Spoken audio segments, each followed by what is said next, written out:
Have you ever wondered why the 90s had great Disney movies? The Disney Renaissance is the return to classic Disney animated films and a departure from the series of unsuccessful films before it. Let's begin at the dark age of Disney films.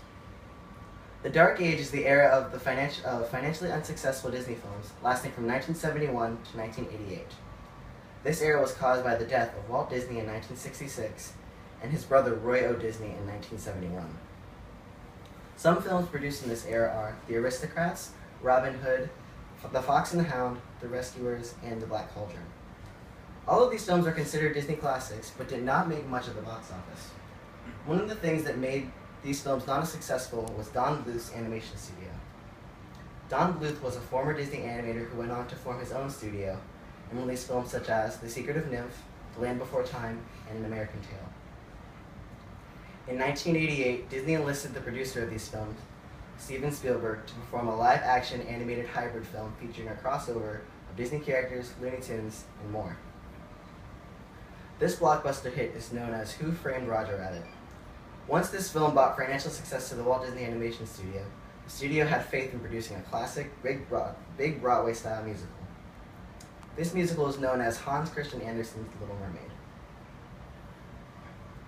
This film is the studio's first princess fairy tale since Sleeping Beauty in 1959, exactly 30 years ago from the release of The Little Mermaid.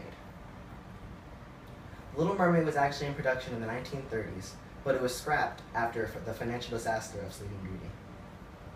David Crow, writer for the blog Den of Geeks, says that The Little Mermaid was the movie that brought Disney back. This film officially began the Disney Renaissance.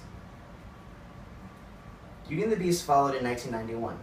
This film was the first animated film in history to be nominated for the Academy Award for Best Picture. Most critics name this musical as the best animated film in history. According to Stephen D. Gradanis of A Decent Films Guide, the emotional resonance of the fairy tale rang truer than any Disney adaptation since Bambi, and the reflexive characterizations of the Beast and Gaston were perhaps the most subtle and complex in Disney history.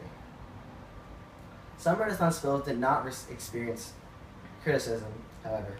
Pocahontas has the most negative criticism out of all Renaissance films due to the historical inaccuracies. One of the most memorable parts of the Disney Renaissance is the classic songs featured in these films. All films except for Tarzan in the Disney Renaissance are musicals. Composer Alan Menken scored and composed songs for many Disney films such as Aladdin and The Hunchback of Notre Dame, and won multiple Academy Awards for Best Original Song for Under the Sea, Beauty and the Beast, and Colors of the Wind. Other composers for Disney musicals such as Elton John and Phil Collins also won Oscars for their songs in The Lion King and Tarzan. Tons of other studios tried to emulate films in the Disney Renaissance. Some of these films were quite good, such as DreamWorks' The Prince of Egypt, 20th Century Fox's Anastasia, and Paramount Pictures' The Rugrats movie, and South Park, Bigger, Longer, and Uncut. All of these films were musicals and performed modestly at the box office. However, some other studios' interpretation of the Disney Renaissance were embarrassments to their studio. Some of these include Warner Brothers' Quest for Camelot and The Iron Giant, and the New Line Cinema's version of The Swan Princess. These all performed terribly at the box office and had tons of negative criticism. The Disney Renaissance ended in 2000 with the release of Fantasia 2000. The Disney Animation Studio began straying away from the big-budget Broadway-style musicals after Tarzan brought success to the studio. Dinosaur, The Emperor's New Groove, Lilo and Stitch, Brother Bear, they were all not musicals. With this, some of the films released post-Renaissance flopped. Some of these films include Treasure Planet, Home on the Range, and Atlantis: The Lost Empire. With the continued success of Pixar and DreamWorks films, Disney entered the CGI animation business in 2005 with Chicken Little. However, once Disney acquired Pixar in 2007, John Lasseter, head of Pixar, became creative head of the Disney Animation Studio.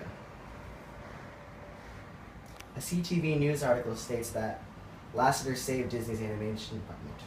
He was the one who brought back tons of animators to produce the hand-drawn animated film, The Princess and the Frog. This film brought a new princess and a new musical to the studio. In 2010, the studio added the fairy tale element in the Broadway musical to CGI animation, with Tangled, based on Rapunzel.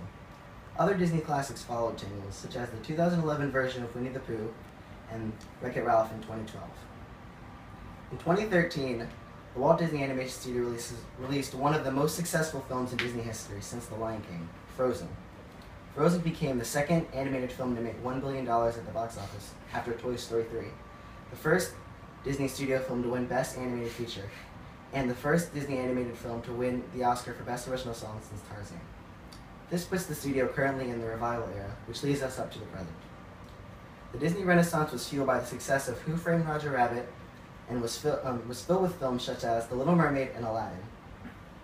The revival era features all of the great elements of the Disney Renaissance, and I hope that future films such as Big Hero 6 and Zootopia continue these traditions. Thank you.